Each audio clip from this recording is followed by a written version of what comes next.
There's a strange truth about wealth that most people don't realize until they're deep into the journey. The first $100,000 is the hardest. After that, building wealth gets easier.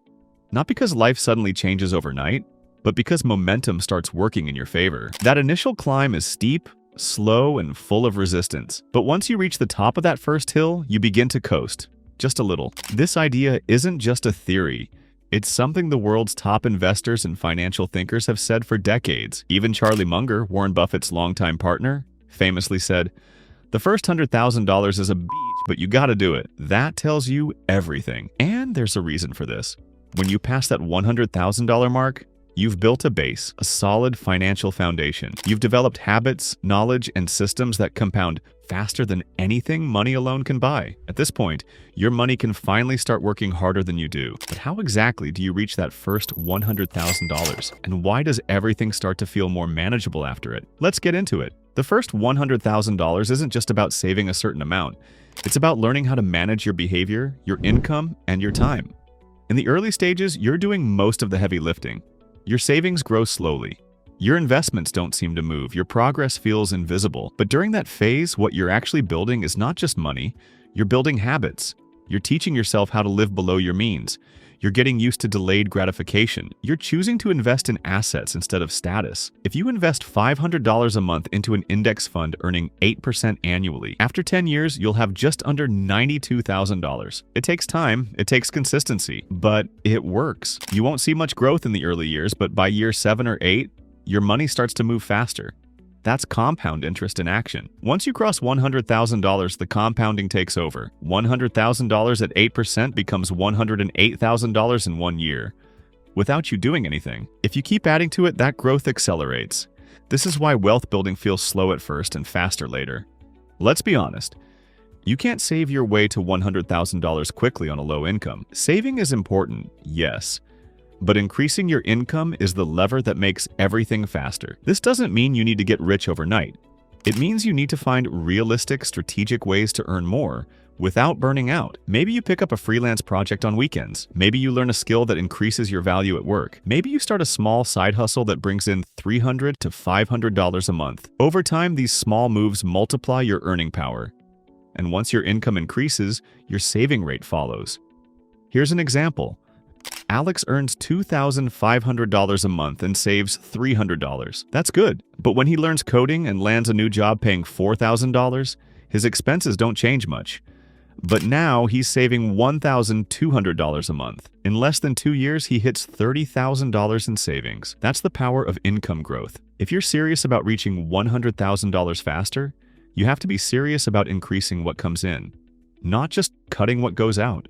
One of the biggest mistakes people make after they start earning more is letting their lifestyle grow too fast. You get a raise and suddenly there's a new car payment, new clothes, and a better apartment. That's called lifestyle inflation, and it kills your momentum. To get to $100,000 and beyond, you need to resist the urge to upgrade everything just because you can. There's nothing wrong with enjoying your money, but do it consciously. Every time your income goes up, let your savings go up too, at the same or higher rate. So if you earn an extra $500 a month, try to save $300 and spend $200. That way, your future self actually benefits from your hard work. The more decisions you leave to chance, the slower you move. That's why automation is such a powerful tool for reaching $100,000 and making wealth building easier after that. Automate your savings. Automate your investments. Set up a system where money moves from your checking account into your savings or brokerage account without you thinking about it. When something becomes automatic, it becomes consistent. And consistency is how you cross that first big milestone. Let's say Jane earns $3,000 a month. She automates $600 into an investment account every month. She doesn't touch it. She doesn't second guess it. After 5 years, even without perfect returns, she's past $40,000. And because it's hands-off, it never feels like a chore. Systems beat willpower every time. When you're under $100,000, every dollar matters. That's why choosing the right place to put your money is crucial. You don't need risky stocks or overnight crypto gains. You need consistent, proven growth. Index funds, ETFs, retirement accounts, these are your tools. You don't have to pick the next big stock. You just need to participate in the market long enough to let it reward you. Historically, the S&P 500 has returned an average of 8 to 10% per year. That's more than enough to build real wealth over time. If you're not sure where to begin, start with a low-cost index fund and keep investing monthly. It might not feel exciting, but 10 years from now, your future self will be glad you did. What slows you down more than anything is one big financial mistake. Whether it's high-interest debt, impulsive investing, or going all in on something you don't understand, just one wrong move can set you back years. If you're under $100,000, your focus should be on minimizing risk. That means avoiding unnecessary debt. It means not taking investment advice from social media. And it means understanding the basics before you try to get fancy. Think of this stage like building a house. You don't worry about decorations until the foundation is rock solid. So avoid the traps, stay focused, and remember, your goal is momentum, not miracles. A lot of people think they're doing well because they earn a decent salary, but income alone doesn't tell you how wealthy you are. What matters is how much you keep and how much your money is growing. That's why tracking your net worth is one of the smartest things you can do if you're aiming for $100,000 and beyond. Your net worth is the difference between what you own and what you owe. It shows you the truth. If your income went up but your net worth didn't, you know something's off. Maybe you're spending too much. Maybe you're not investing enough. Tracking this helps you adjust. It keeps you focused on progress, not just motion. Once you cross the $100,000 line, you're no longer just relying on effort. You have capital working for you. You've built a system. Your habits are stronger.